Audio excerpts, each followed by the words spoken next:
I'm Awesome. here tonight with a special guest. We're just here kind of talking about the singing, the musician life, and, how things are going behind the scenes amidst COVID and all the other conditions. And there's a lot of things going on right now, frankly, and it really impacts our musician community, and it has a big impact on people who are thinking about getting into the business because it's weird times right now. So we're just kind of talking about what's good and what's working and what steps we're taking forward, and also diving into the past a little bit. So tonight with me, I have Mr. Joshua Taylor. So Hello. excited to have you here. Let me tell everybody about you a little bit. Joshua, if you don't know, he's a guitarist, singer, songwriter. He's based out of here in San Diego. He released his debut album in 2015, and from there set out on this rash of high octane indie tours, right? And then he and his beautiful wife, Sandi King, co founded the King Taylor Project. And they immediately went on the road with that. They've played hundreds of gigs in dozens of cities in the US and Mexico. Stylistically, he's funky, greasy guitar playing, buttery voice, and writing style very incisive and confessional songwriting. So, aside from working under your own name and with the King Taylor Project, you work with a lot of other original projects in town, as well as some commercial and tribute acts. You're all the things. You're also a private instructor, you're a consultant, you're a podcaster, and it sounds like now you're also a streamer, right? That's right. So Yeah. what's the latest that you're working on? What is keeping you super busy right now? Right now, honestly, it's all about Twitch. Oh, yeah. Yeah, there's this cool like cultural overlap for me in particular because I'm a gamer too. Oh, okay. Yeah, I'm not like a super hardcore gamer. I would describe myself as like medium core, but very like so Twitch, as a platform has its foundations in gaming culture, but it's expanded to include artists and health and fitness experts and all kinds of stuff. So that's consuming my time lately is taking the sort of first few weeks that Sandy and I put into learning how to effectively live stream to YouTube Okay. and taking some of those technological like lessons and trying to figure out how to translate them onto the Twitch platform and also trying some new things musically. Yeah. Well, that's cool. Twitch is really interesting to me. This is going to make me sound like a total old lady, but I'm just looking into it now, kind of figuring it out. I'm definitely not a gamer. My daughters love it. But what's the deal? So you're live doing some kind of an activity like gaming or playing music and everything, and you're just live really having active conversation during that. Is that right? That's right. I mean, the whole thing with Twitch. By the way, and I'm fairly new to Twitch too. Like I really just discovered it. I mean, I'd heard of it, but I really just got onto it a couple months ago. A friend of mine, via Sandy, actually, an old friend of Sandy's, I gestured vaguely to the rest of the house where Sandy's located. Uh, a friend of ours, a former pro wrestler and like professional actor, entertainer, voice actor, commentator, and he got on Twitch. His name is AJ Kirsch, by the way. If you need something to do and you're looking for a good workout, led at home, a zero equipment workout, he does a really great workout. Oh, nice. But I saw him and started like doing workouts with him on Twitch. Mm-hmm. Started like getting into it's like any other platform, right? Reddit has its own culture, Instagram has its own etiquette and culture, etc. So, but one of the fun things for me about Twitch is that there's this whole like layer of nerdy gamer jokes that resonated with me, but it's not exclusively for that. But the short answer to your question is, yeah, it's more like it's a hangout space, you know? Yeah.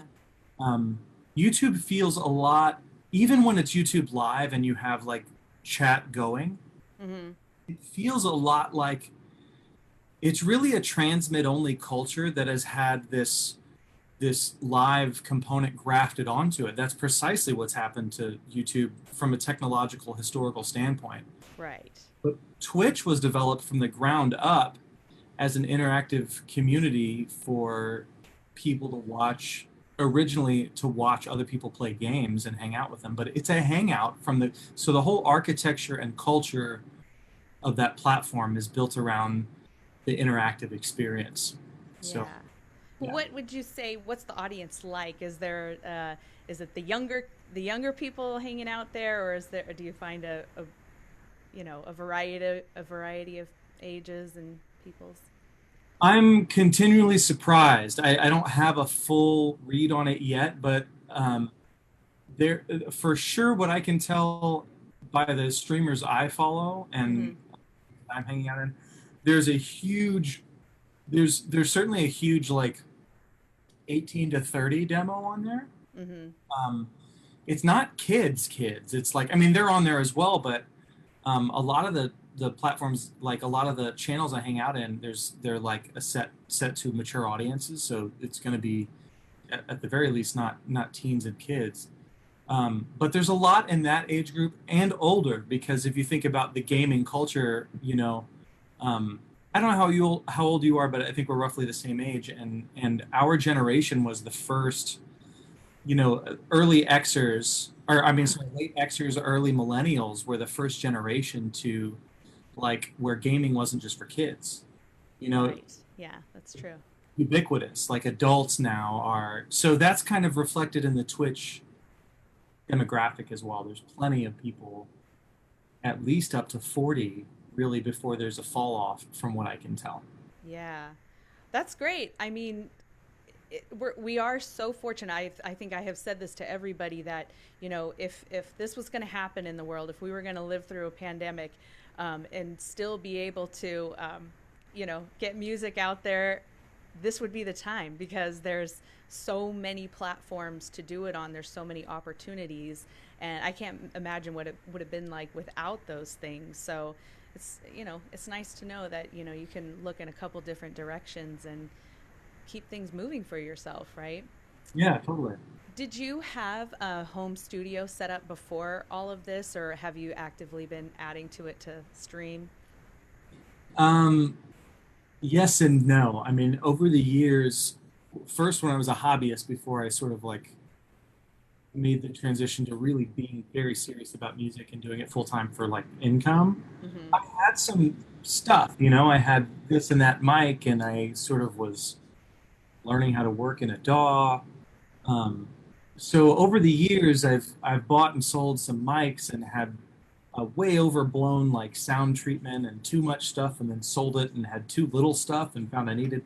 But right going into this, we basically had, like we have, this is a high, it's a performance condenser. It's a condenser, but it's what I would gig with this mic. Mm-hmm. We basically took a good chunk of our live rig and adapted it for home studio use. Yeah. And I have a good interface. I've got a Focusrite, in the Scarlett series, which a lot of folks have. It's a great interface, but it's very minimal. Honestly, it's like interface, laptop, Logic Pro, and a couple of decent mics, and no isolation or treatment in this room at all. And you can do so much on the DAW at this point to fix imperfect recording environments, especially for streaming. It doesn't have, Mm-hmm. you know, Yeah. quality. Yeah. So when it came to streaming, though, what was the gear? What were the technical aspects of that you had to get into? Because I've looked into it, and as I've looked into it, I'm like, no, too much. But I hate to do that with anything or a good opportunity. But what do you think is the basic minimum setup to get into it? Well, so you got to start first with picking a platform. I actually think is the best place to start first, Yeah. and then the platform you pick will inform your gear decisions. So um, the reason I say that is that, for instance, if you want to go live on Instagram, Mm-hmm. it is perfectly acceptable to put your phone, lean your phone up against a book. And if you've got the distance right and you're not clipping the mic, and if you're playing electric guitar through an amp, or if you're singing in an acoustic space, you can really, if you're reaching an audience, then that's perfectly acceptable. I've seen like big art, like Corey Henry. I pop into his Instagram lives. I'm a huge Corey Henry fan. And a lot of his live Instagram, he's just got the phone Yeah. like propped up somewhere. So, but there's a platform limitation there, right? So Facebook and Instagram, you can stream live from your phone, and you can make incremental upgrades there too. If you have, for instance, an interface or a microphone that's compatible with mobile and will plug in via whatever connector your phone uses, Okay. have a microphone there. There's an instant upgrade to the internal mic in your phone, and you can go from there and scale. Mm-hmm. Okay. Now, the problem when you start jumping platforms, this is why I say you have to think about the platform first, is if you go to YouTube, you can't stream direct from mobile unless you have at least 1,000 followers subscribed, Ah, okay. right? So now you get into this whole other realm, which is a choice that you can make for any platform, but it's mandatory in YouTube if you don't have 1,000 followers, which is that you got to start running some kind of broadcasting software from your computer. Okay. So, Ah, yeah, it gets complicated from there, but in general, it's like anything else, right? You look at the start of the signal chain and you look at the end of it. The end of it is your listener's ears. The yeah. start of it is your mouth and instrument. Yeah. And as the setup demands more, you have more things in between. So if you're upgrading from your phone, the most basic setup is that a you're going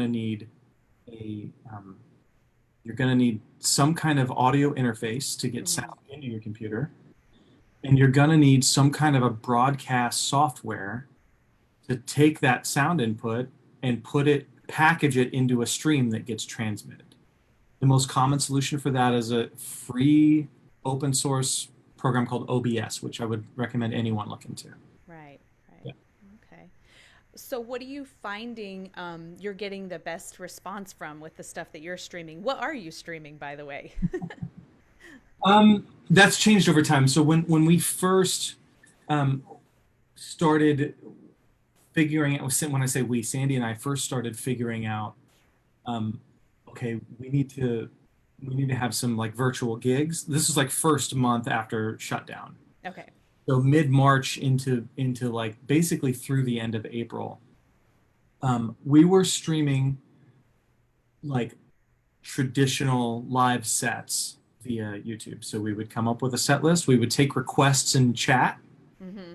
and so we would, through some combination of new requests and things that were already in our repertoire, we would just make a set list, perform it at the audience, talk to them between, and that was our format. And Okay. that's a really, really great way to get started, or maybe even just that could be your whole platform. Right. Um, when I decided so we took a break after, like, when in May, much like I'm sure you felt it and a lot of other musicians have felt it. We hit a wall. It's cyclical. The motivation and the depression or anxiety or whatever around what's my identity? Do I matter to society anymore? Am I essential? Do people care about music? All the things you worry about under the best circumstances are amplified now. Yeah. And so we hit this wall and had to sort of like reset. And so um, I looked at that as an opportunity to go, what am I curious about? Like, um, what do I want to know or know how to do or explore that the normal environment of steady gigging doesn't really either afford the time or the energy for? Yeah. And so I got into Ableton. I've never been into electronically produced music or virtual instruments or any of that. It's never been my thing. Okay. Um, but incrementally, it has become so appealing to me, partly because I work with Johnny Tarr quite a bit. Mm-hmm. in a couple of different situations, and I love Johnny. And one of the things that I notice by virtue of like the way that you have friends who introduce you to things that you might not be open to otherwise is like, man, that guy really makes this electronic thing super hip. It doesn't sound sterile, like it has a lot of life and soul. And that opened my ears up. Okay. So so anyway, the short answer is that on Twitch, my aim is to fuse um, creating grooves in real time in Ableton and talking the audience through it. Because again, it's this hang culture. You don't have to be polished and prepped like Yeah. discover in front of your audience. Hmm.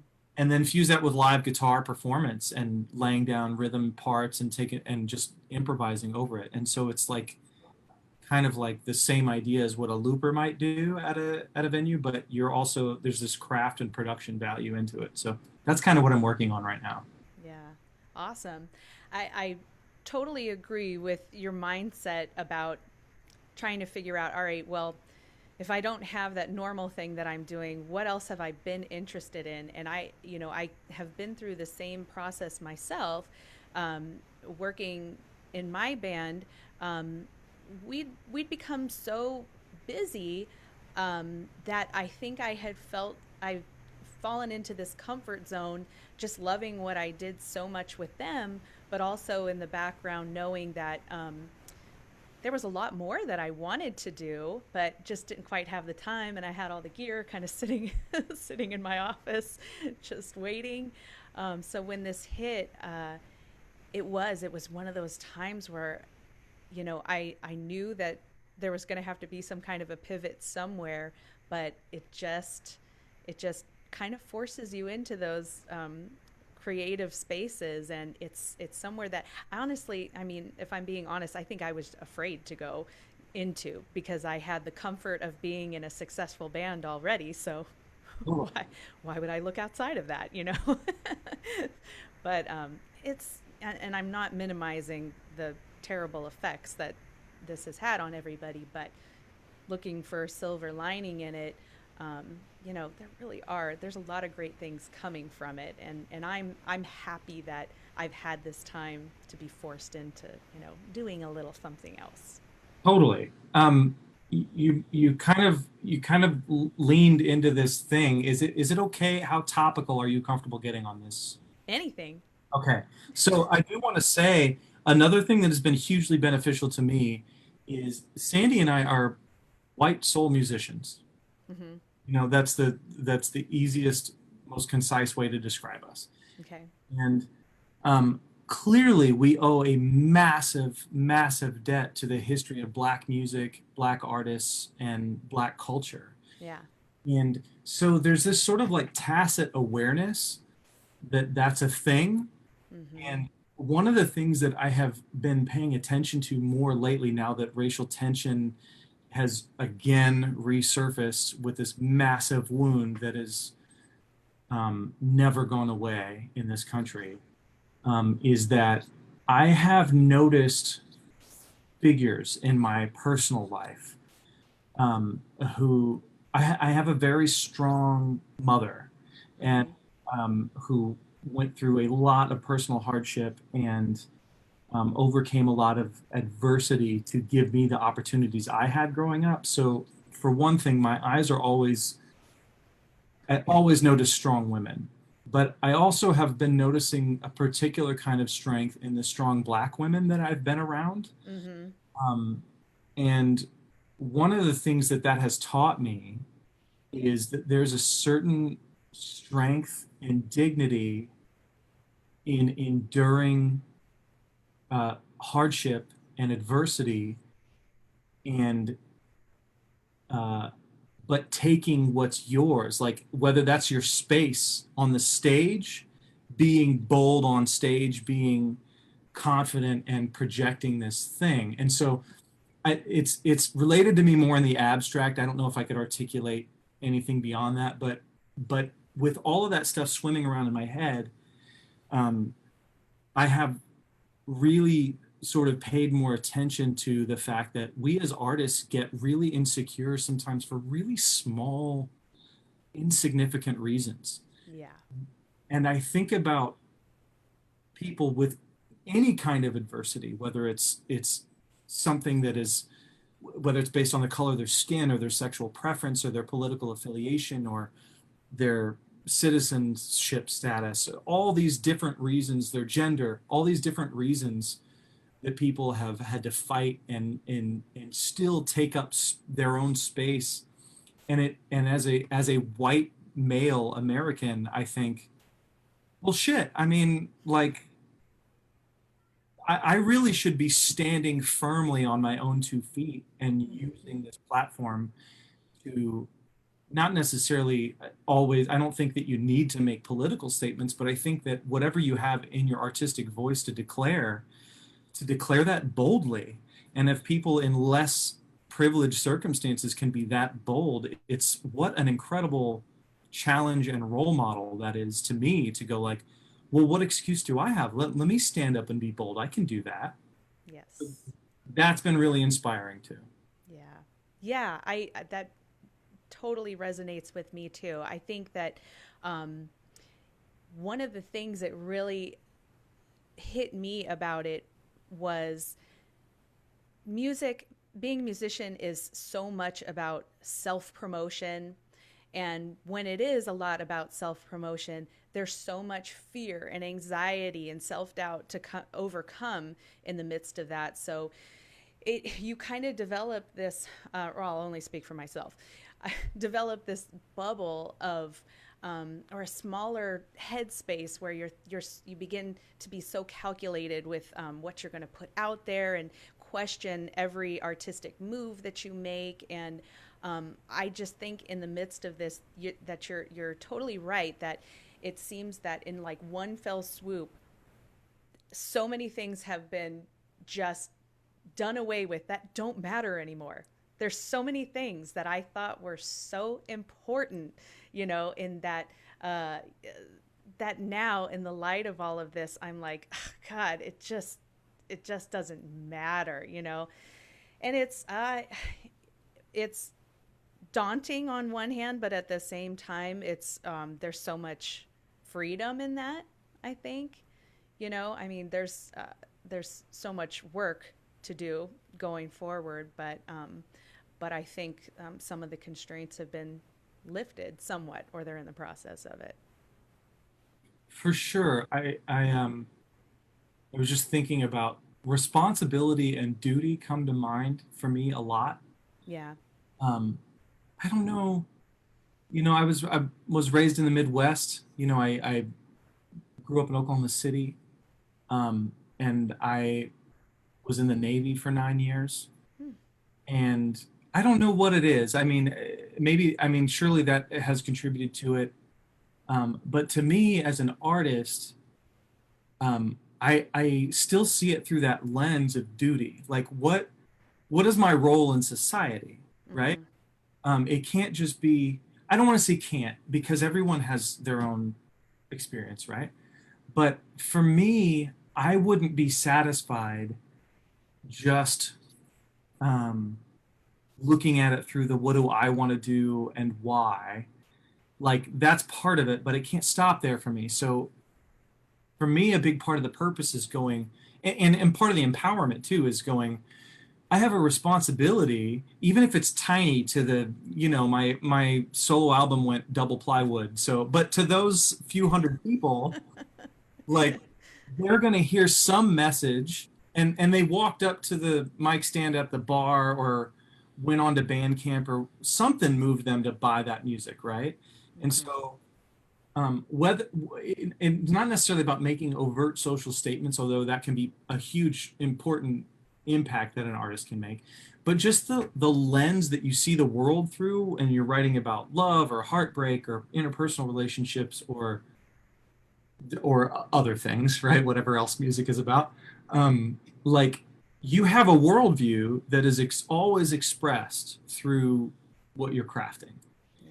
And so that's another thing I've been thinking a lot about since um, COVID has basically forced us all to slow down, Yeah.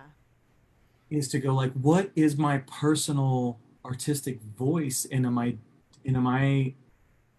leaning into that in a way that responsibly uses whatever I have in me to give to the world around me. You know what I mean? Yeah, I totally do.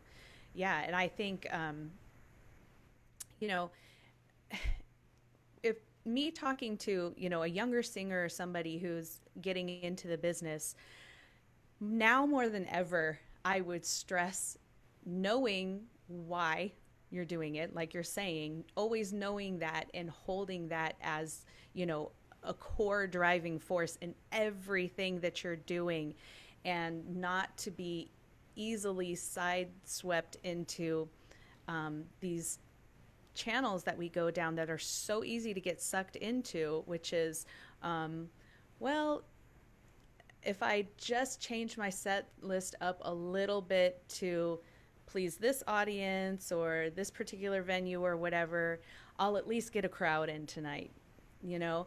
And then things like that lead to one thing to another, and then you find yourself in this place where you're thinking, why am I doing this? How did I get to this place? And so I think this is, a really opportune time to really, really focus on why you're doing something, and to never lose sight of that, because the world has enough commercial, enough standard, enough molded product out there, and that really I think the the people that are coming to the forefront now are people who really have something to say, really have something to offer. Yeah, absolutely. Yeah, yeah. You mentioned your mom before. Did you have a musical family, or where does your musicianship come from? So my mom is a classically trained singer. She grew up singing and performing in like mostly formal settings, and um, I mean that goes back to her father. So my grandfather was a Marine. He's a World War II vet, and he was injured in the Guadalcanal campaign. And when he came back, one of the things that he was told might help him for physical therapy, he had a lung collapse by a mortar round that went through his body. Mm-hmm. And I guess some physician along the way told him like, hey, if you learn to sing opera, you're going to develop lung capacity in the remaining lung. And so that was kind of the start on my mom's side of the musical thing, Yeah. was that my grandfather learned to sing opera, and then my mother went through classical training, and she went into music early on, when she was late teens, early 20s, and then she had my brother, and then she had me, and life kind of took another turn for her. But that love of music, I grew up with that in the house. So there no professional working musicians in the house growing up, but a very musical mother. Yeah. And my biological father, it's part of my narrative. I didn't grow up with him, but he was a songwriter. Okay. So yeah, it's in there for sure. Environmentally, it was always like music was just always playing in the house, and I had that sort of like, that vague subconscious awareness of musicality in the family. Yeah. What came first for you? Was it singing or guitar playing? For me personally, singing. Um, Man, this is so funny. I was so late as a performer. Like my first public performance, I'm 30, I'll be 37 this year. My first public performance, I was 28. Like, Okay. I didn't do quite, Wow. I didn't, like my friends kept like in high school. I remember a lot of my friends would say like, man, you should please come like hang out with us and be in the musicals and do all this fun stuff. Cause I mean, you sing and your friends kind of go like, oh yeah, he's got a voice. I did play clarinet for 2 years as a kid at like middle school. So that's where I actually originally learned to read music, Okay. a little bit. And, but like, yeah. And then I picked up guitar when I was 13, but it was always a hobby. So, singing came first as just like a thing that you just did around the house. My mom and I would sing, it was so I grew up in the 80s, in the late 80s. My early childhood was, and I remember Tracy Chapman's first record. I remember Kenny Loggins and Richard Marx being on in the house, and Don Henley's solo records and all of that stuff, and then the old Laurel Canyon stuff, and I would just sing along with all of that music. Mm-hmm. So that was first for me, for sure. Yeah. And what were you doing before you got into music? Are you full time music? I am. So, Okay. but yeah. So in my adult life, the first thing I did, I went to the Naval Academy. That's where I got my undergrad degree and my undergrad education. It was a Naval Academy, which is a Federal Service Academy in Annapolis, Maryland, and I was commissioned as an ensign in the U.S. Navy and got a Bachelor of Science in History. And I served active duty as a surface warfare officer on ships on the East Coast. And I did a couple of tours on guided missile destroyers, and then I did a tour with the 101st in Afghanistan Wow. as my last tour. And so that took me through, um, gosh, I would have been 20, yeah, I would have been 27, 28 when I got out. And I came back to the US having already had the intent to like make the transition into a musical career. Okay. That was kind of there in the background. But a couple of like life circumstances made it difficult. I didn't really know. I mean, like many people, like many of we were talking about this earlier. Some of the folks that you're talking to about like who are aspiring to a life at least somewhat in music. Mm-hmm. Um, it is very difficult to know like there's not like a music there's not like a music uh, company that you just go. No. I Apply it. apply to be a musician. Like it doesn't work that way. Do you So have any openings? right, right. Um, so I spent some time really just like I guess I'll go to these open mics. I Mm-hmm. guess I will practice. I'm self-taught, so like a big part of it for me, the discipline was like, okay, I want to learn some. I really want to understand the transition from bedroom musician to like performing paid musician is one that it's hard to prepare somebody for because I don't. Mm-hmm. Um, there's all these things that are important to being a performer that you don't realize, especially me because I didn't grow up doing musicals and singing in choirs. So I had this other layer of performative aspect of music to learn. But yeah, so that was the false start there. And then at one point I was like, shit, I need to grow up and get a real job. This music thing is not going to work out. So I'm like, or maybe it will, but maybe in the background. So I'm like 30 at this point, and I went to grad school for counseling psychology. Okay. So I was training to be a marriage and family therapist, and I went through 2 years of grad school and completed my practicum. I did, a bunch of therapy with kids and adults and groups and all that stuff. And and then there I am. It's like I'm 32 at this point. I've finished grad school, um, which is it's a whole other story. But I finished like 99% of the requirements for grad school, but I'm not happy. And Mm. I realize I've been running from music, but I'm Okay. addicted to it, like deeply, like helplessly addicted to making music. Yeah. And by the way, as an aside, for anyone who's looking to get into music, that is the thing. That is your North Star. That is the thing that will save your ass because it is not easy.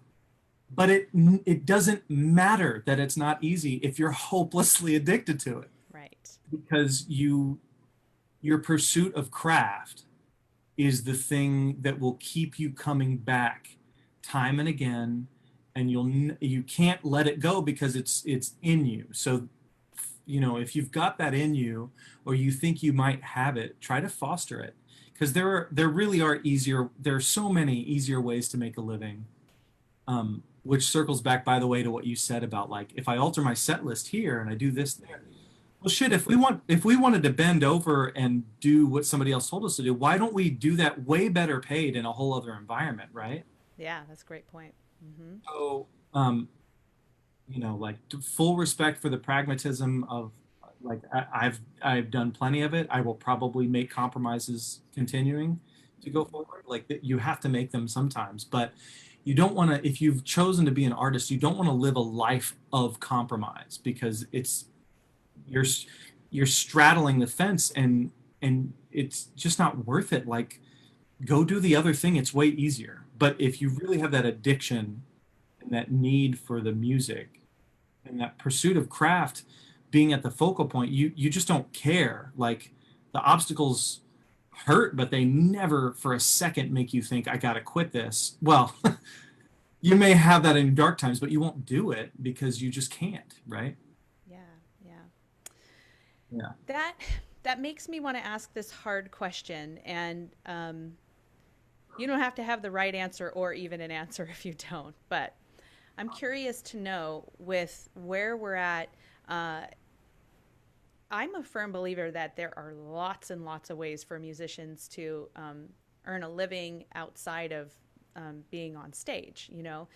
Tons of things online. I won't get into all of them right now, but I think those of us who have primarily earned our living being on stage, you know, are in this like panic mode, and maybe even a mindset of, okay, I can't wait until all this is done, then I can, get my life back, I can get my finances in order. But there's a lot of unknowns right now. There's a lot of uncertainty, and I mean, um, I'm trying to be hopeful, that things will come back sooner than later. But have you thought about, um, if it takes quite a while longer, what will you do?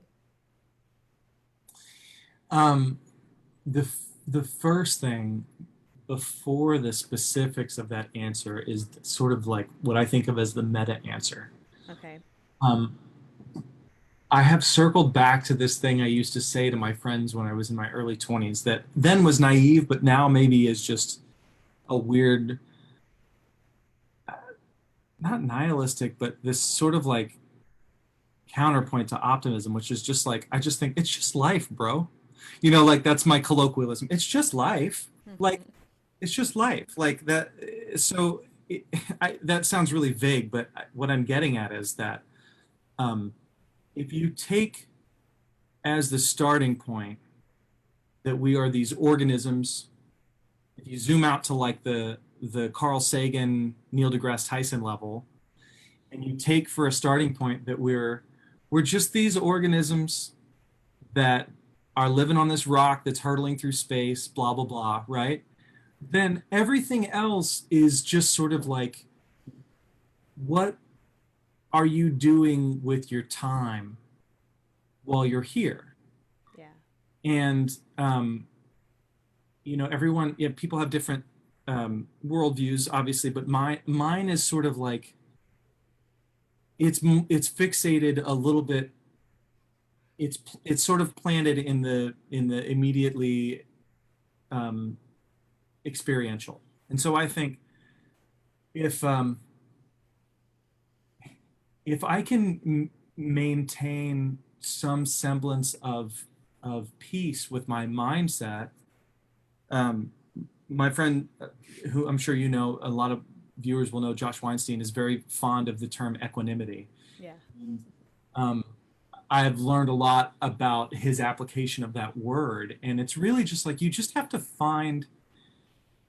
You're going to get anxious.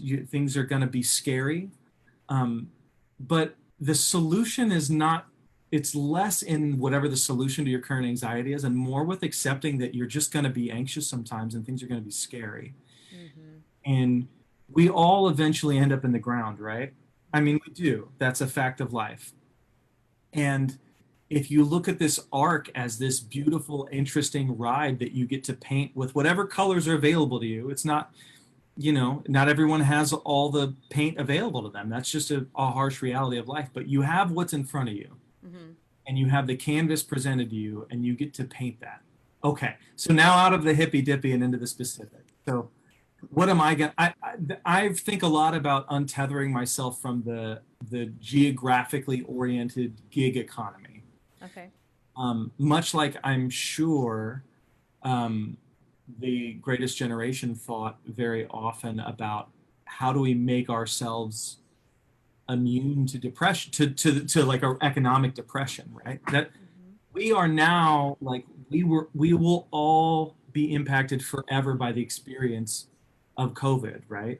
Both from a sociological, a health, like an epidemiological standpoint, a financial standpoint. So it will be in our mind frame forever that that is possible. Yeah. But one of the things you can do with that is as an artist, is think about, like you said, what are all the ways that artists can um, make money from their craft, and that's not a new question. Artists have always been trying to figure out how to hustle and swindle straight society. You know, like Yeah. kind of live on that fringe. So, um, so for me, I have found a partial hope in streaming because that interests me. Mm-hmm. Um, so I'm looking to Twitch and Patreon and whatever else emerges as and remote session work and all of that stuff as ways of sort of detaching a little bit from the like covers for money reality that most of us live in, Mm-hmm. and not to detach entirely from it, but to make myself less dependent on it. Yeah. And that's just one way. I mean, the solutions are as limitless as wonderfully creative minds of all the artists around us are, right? Right. Right. Was that an answer? Was that a little too hairy? Yeah, I like that answer a lot too. I really, really do. Um, I think had you asked me this question a couple of months ago, I would not have been able to, answer that because um, I think, well, just speaking for myself, I've spent so much time trying to work my career to a certain level for who knows what reason, right? You work and you work and you work, um, and then for something like this to hit and to just yank the rug right out from underneath you, um, and then on top of that, things change every single day. There's a new answer or there's a new problem every single day. So there's just nothing to build anything upon right now. But I think what that has taught me is that it's okay. It is okay. And I am so at peace with the idea of just living another iteration of my life if this continues. Um, just to be clear, though, I mean, I miss my band more than I can possibly tell you right now, and I want to be back with them so badly. And for all of us, I want that back.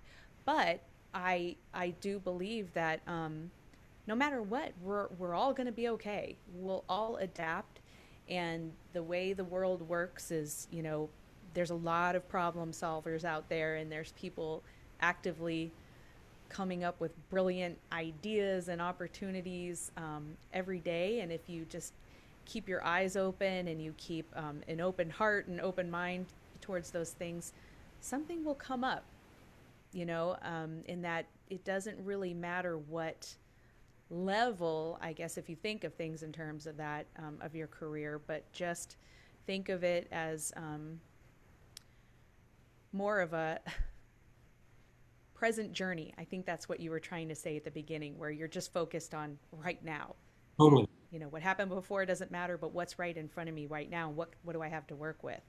I think that would really ease the mind of a lot of people, just to, and it's not trying to be impractical, because I mean, I have two children, so I realize, you have to take care of your families, and you've got to pay the bills one way or another. But I have enough confidence that I'm able to do that in one way or another.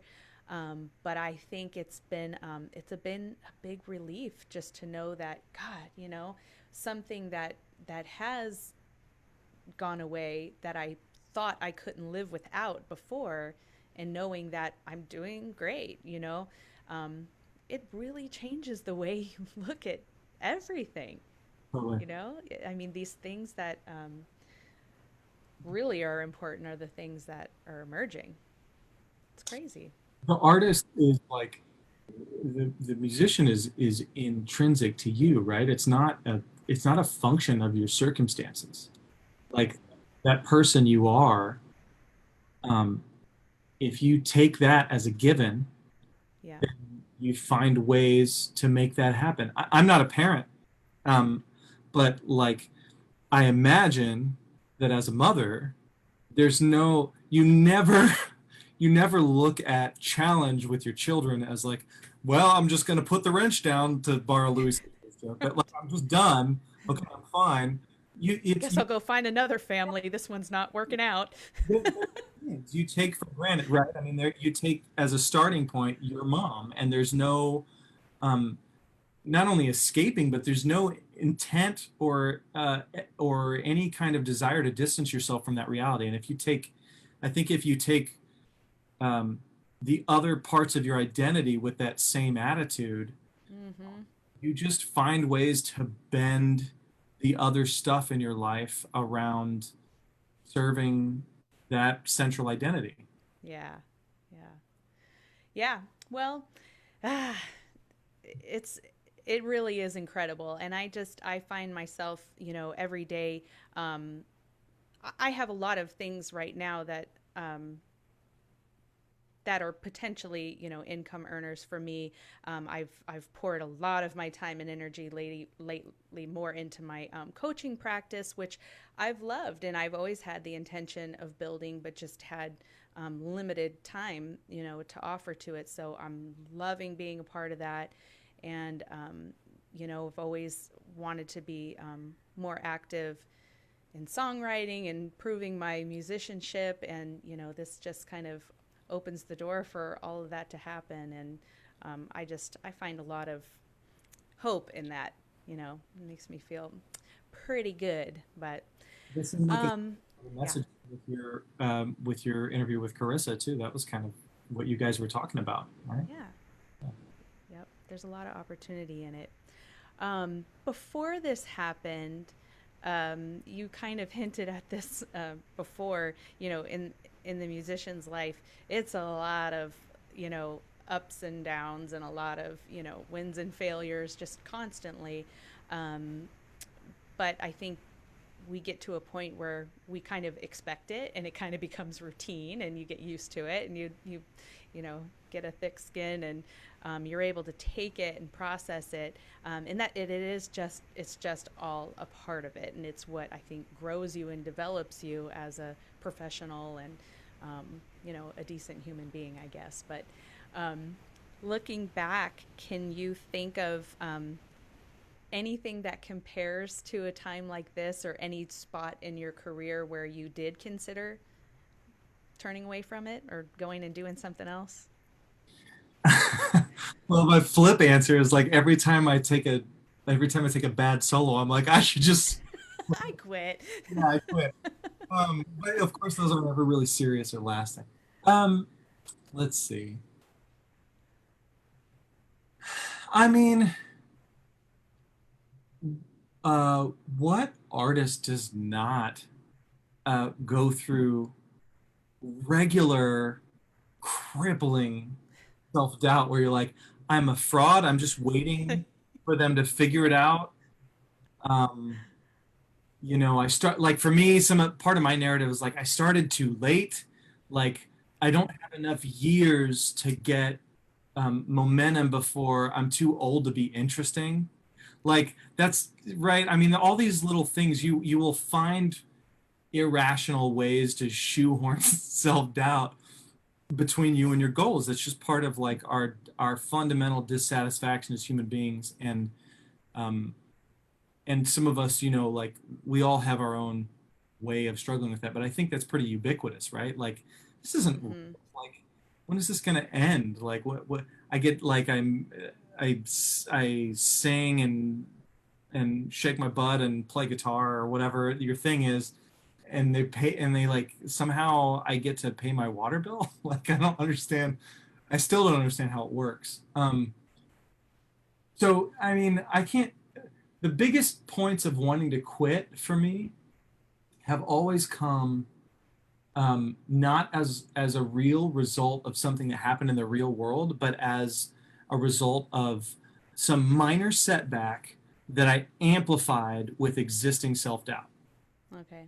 When I did my first album, I was just the only album I have out. I was so ecstatic to go in and record that. I had great musicians, a great producer. It was a funky little studio here in San Diego that was just we were scrappy, you know. Mm-hmm. It was super fun, and then um, it's been 5 years, Okay. and so I haven't left music, but in a way, that is an ongoing self-doubt. Like I was working on, um, we had sessions scheduled in April for, I was going to cut my sophomore album, Yeah. all the material. King Taylor Project, we were cutting 2 singles, same band. We had just come off this really fun, amazing session with for Lauren Lee's EP, Yeah. and it's the same band. The low keys are basically it's King Taylor Project. It's the same, Okay. almost like it's like out of the same pool of people. Um, and we had come off this wonderful experience, and I had watched this friend of mine cut this amazing record, and I thought, I'm not that good. Mm. Like, who gives a shit like what I have to say? And Mm. so it's the best answer I can give is that anytime um, that there's a goal that you have to accomplish that requires you um, making some assumption that something you've created has value, I come right up against that I should quit thing. That voice is in there Yeah. every time. Yeah. Yeah. So true. I feel that way. I go through that cycle of emotion every time I create a Facebook post, honestly, or an Instagram post. I go through all the stages. Totally. What am I saying? Who cares? Yeah. Who cares about this? Yeah. Delete. Totally. Yes. Speaking of Facebook, there's a lot of people out there joining us, and I keep looking over here because I'm trying to keep up with the comments, but it's a little weird.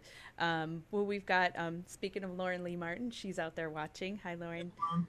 And Natalie Lanning, TJ Clay from Nashville. And Lauren says, Joshua, you are so much better than the best version you've come up for yourself. I hope I said that right. That's wow. That's my sister from another mister. Yeah. Okay, so right there, by the way, for aspiring artists or people who are trying to get into the scene and maybe that is comments like that from people who love you is really what it's all about. Yeah. I can't tell you how much I lean on my village, and Lauren is a part of that village. Mm-hmm. And maybe that's another thing that's beautiful about COVID is again, not I yeah, I feel cringy saying that because of course there's a tragic human cost to this, right? We that goes without saying. But um, if we look at how much we've had to learn to lean on each other or remind ourselves that we lean on each other, the last gig I had, the last 2 gigs I had um, before gigs dried up were I had one with Joe Cardillo and Josh Weinstein that was just this fun hit downtown at Whiskey Girl and Mm-hmm. being clowns and having a good time, and that was really cool. And that's like one little fragment of my village. And then this other experience, I got to do the Seaside gig with Rebecca for the first time, with Rebecca Jade. Mm-hmm. And I've done it once since as well. But what that one experience brought to the forefront is that people really respond to this music.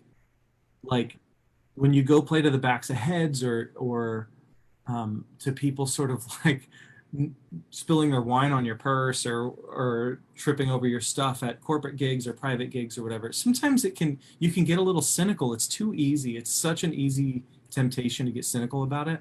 But then you have something like Seaside and you remember those people are at those gigs too. Those same people who are out there being moved by what you're doing Mm-hmm. are out in the world at your it's maybe the people off to the side at your brunch gig or at the winery or whatever. They're out there and they care and they're responding um, and it's that and the people in your village um, who give you those opportunities um, and support you and say beautiful things when you're feeling self-conscious on a Facebook interview, or um, people like Rebecca who give you this recommendation to put my name in front of you so that I could have this opportunity. I mean, that's really what holds you up through all the hard times. Yeah, that's so true. And I think you made a great point about the fact that there are people out there that really do care. I think you can become very cynical and very like jaded when you're, especially in the online world, where um, your only feedback on something is a like count, Yeah, or something like that. But when you do keep in mind that whether it's two people or a congregation full of people, you're impacting somebody, and it really means a lot to somebody what you're doing. And if only we approached every gig like that, if only we approached like every every song we wrote or sang, or um, just imagine the kind of music that we would make. It's just it's so easy to get very mechanical, about it, or I don't know if that's the word, but yeah, totally. yeah. And I think the people around us, our village of musicians, they can see it too. They can see when that's happening when they're the ones, observing us, right? Yeah, and I mean, of course, like realistically, you're going to go through that, right? You're going to Right. show up and do the same set list you've done at. You have like your go-to. Okay, this is my 2 hour corporate like black tie set list, and this is my, my wedding SoCal wedding set list. This is my winery set. You're going to go through those phases of uninspiration where you're just kind of like, but you're still, for one thing, you're still always working on craft Mm-hmm. and performance. And two, that's human. Like every day is not inspiring, even when you're an artist. Like it's just not. And the most important thing is acknowledging that humanity and being open to those wake up calls and those moments of inspiration and leaning into them when they come and going like, Yeah. I don't wake up every day um, thrilled, but I wake up every day thankful for the opportunity to put the work into something that I've chosen, and knowing that excitement could come at any moment when you least expect it. And so I'm just gonna keep laying brick, like keep building it, and Yeah. be ready for it when it comes. Yeah. That's great. I've gotten so much out of this conversation with you, and I think one of the biggest takeaways from this for me is um, the mindset that the situation that we're in as musician, it's not necessarily a problem to be solved. We're just in it. We're doing the thing, and it's just another day at the office. Totally. You know. Thank you so much for doing this with me. It was so great to meet you online and get to talk with you. Do you have any streaming events coming up that we could tell everybody about and tell them where to find it? Yeah, so if you want to watch me clumsily build my Twitch stream while I learn Ableton Live in front of people, um, Yes. if you want to hop on Twitch, my Twitch handle is Joshua Taylor Music. Okay. I'm easy to find on Twitch. That's what I'm up to. Sandy and I are working on some creative things in the background. We're not quite sure what to say about them yet, but we're still working on like creative projects. Sandy has really got this incredible idea. But yeah, follow, give me a follow on whatever you want to follow me on. It's Joshua Taylor Music everywhere, and support local music. And just, I love what you're doing. Like, this is great. Yeah, awesome. Well, I'll put links to all of your places that people can find you. I'm definitely going to check out Twitch and try to get into it more. I had a friend who made a comment earlier. Um, she's an incredible musician, and she's like, "Is it safe for old people to go into Twitch?" It's I weird. think, yeah, it's a different thing, but I'm definitely going to check it out and I will look for you there. And again, thank you so much. I hope we can do this again really soon. Next time, I'd love Sandy to be with you too. Oh, And just be well. you too. Thank you so much. Yeah, good to talk to you. Have a good night.